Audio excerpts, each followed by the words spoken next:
Bjørn. Yes. Welcome. Thank you. Thank you very much for taking time with us to do this interview. You're welcome. Here in Tønsberg, Norway. Yes. Right on. Okay, so tell me about what is the Hammerslag Vinterblot Festival? What is it? Well, this is a festival that we have here in December each year, to the darkest time of the year. It's the only extreme metal festival in the counties around here. It's like we have one in Oslo called Inferno that you maybe heard of, and you have Hole in the Sky in Bergen. But here it's like the only, it's actually the only metal festival in this area actually. And it goes on the most extreme types of music: black metal, death metal, aggressive thrash metal, stuff like that. And well, what is it to say more than that? That's the type of festival. It's called Vinterblot because of well, it has of course a deeper meaning when it comes to religion and stuff. So because the Christians, they stole Christmas from the Vikings because it was called Jule or Jul, and they said that Christ was born on Christmas Day, to make it easier for the people to lose their heathen gods and go over to Christianity. So that's why I thought, since everybody's just thinking about buying gifts and money and lies and shit in Christmas, then I wanted to call the festival Vinterblot, to follow the old traditions. So that's the name. And the Hammerslag comes from Dark Throne's Sardonic Wrath album, where you have a song called Hammerslag. På Hammerslag er sjakkmatt Jesus Christ, which means in English hammer blow on Jesus Christ. So it's a very nice name. I like that song. So that's where it comes from. And we used to have it in an old church up in the town there, which was really special to have black metal in the church. The first year we had Gorgorot, actually, the most satanic band in Norway, in the church, which was really funny, just next to the police station. And but it became too much issues and problems over that. So the guy that owned the church, he didn't want to have it there anymore. So we had to move. So now we're kind of like moving around in the festival, which is really fucked up, you know, because people like to have a place where they know, you know, tradition in where they go when it comes to the festival. So, but blah blah blah. Okay. Anything more you want to know? No, that was very good. You were specialist when you explained the word Vinterblot. It's very Scandinavian and Norwegian. It means in English winter sacrifice. Like blot is actually blood, but it did, when they said to blote or blood, they meant to like give gifts and stuff, like in a sacrifice to the gods. So they used to like the tradition actually of giving gifts to each other is a Scandinavian tradition, because when you visited your neighbor or something in the old days, in the darkest time of year, because this Jule or Christmas time that they had lasted for, I think it's 2 weeks or something, 2 or 3 weeks. So they then they always gave a gift to the neighbor when you came to visit him in that time. Then you had like, here's a gift, and then he came to you and gave you a gift, maybe some food or a knife or whatever they did back then, you know. So that's where that tradition comes from. So that's what it means. And they had a big festival, because you have like in Norway, I don't know if you have that in Sweden actually, but you have like, if you have a Christmas tree, you have to take it out on the 14th day after Christmas, yeah, and that's actually the time they celebrated for 14 days. That's where that tradition comes from, because then you had to have your house totally cleaned, and then you were finished with that period, and you had celebrated the darkest time of year.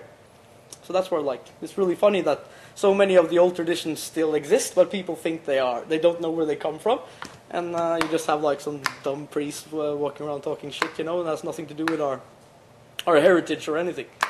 So it's really it's really important to me to get that just a little bit, you know, out, so people understand a little bit of their history. I'm not like a prophet or something, but I think it's really important, because people, they forget everything. They forget, like, one generation forgets to the next, you know. So I think it's really important to remember the evil and brutality that the Christians actually, the way they did here in Scandinavia, especially in Norway. They slaughtered thousands of people and oppressed them and stole their children. And then what they did was, like, they took, if you were like my son or maybe the other way around. They took you as a hostage and said, if I ever hear that you're not like a Christian anymore, then they killed you. So you have like Olaf, the Holy, as he's called and stuff. They did things like that, forced snakes down people's throats, so they were and many crazy things to get people to be Christians, you know. So it's just like pure brutality because of the kings. They wanted to sleep with the Pope in Europe to get more power. So then they enforced the Christianity on the normal people up here, you know. So anyway, that's why when it comes to churches and stuff like that, when people say cultural heritage, I think that's just fucking bullshit, because it's not. We have like a massive cathedral in Norway called Nidarosdomen, like the biggest cathedral in Scandinavia.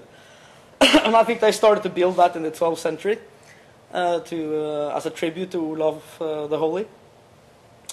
And I mean, in 1349, the Black Death came to Norway. I don't know when it came to Sweden, but about the same time. And I mean, like, we lost like 3/3 of the population and shit, and they were still building that cathedral, and people didn't have any money. They lived on grass, and you know, and they just took their money just to build the cathedral. So when I see that cathedral, I just see like oppression, and I don't see anything beautiful about that at all. And that you never hear that, you know. They had a celebration now where they celebrated the birthday of the church in Norway, which is 1030. We had a massive battle in Norway called Stiklestad, where Olav met what we call like the peasant army, which were like the heathens, is what you say. And they kicked his ass really bad and killed him. But that's like what they have made to their birthday, so that's like a celebration for them. So they said that's like a victory. So they have like massive plays all over Norway, and blah blah blah blah blah. Oh, Olaf is dead, and now it's like Christianity in Norway. So I think that's really funny. So that's why I like with the Hammerslag, I think it's really important that somebody does something different, you know. Just to like say, I don't agree with that. I never will. Never will I agree with that. Okay. Thank you very much. That's a revealing answer. Yes. For the viewers. Hope they understand a little bit more. Yeah, now they learn like, oh, understood. History lesson there. Okay. Vi flyttar lite mer.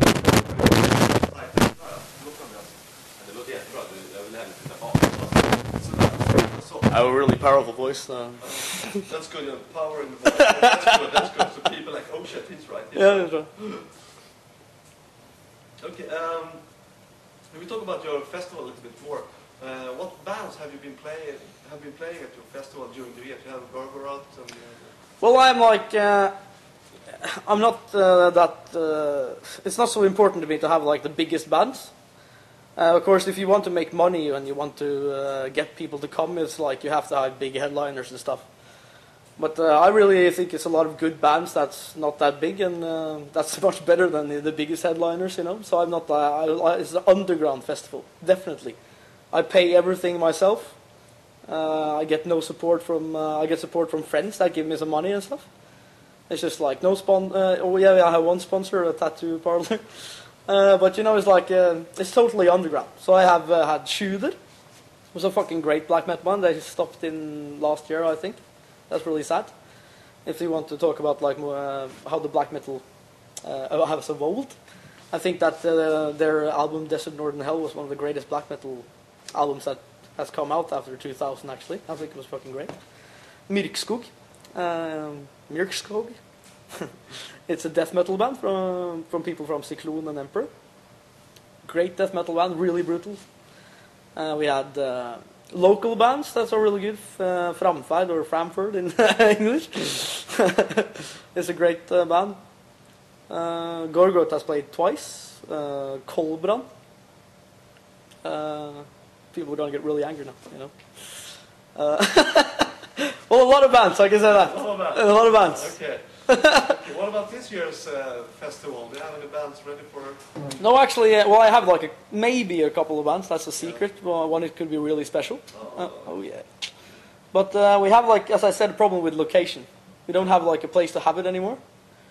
It's really hard to find because you can't like do it anywhere. You know, you have to have like a central place, special. But actually, we thought about moving it to. We have an old burial ground up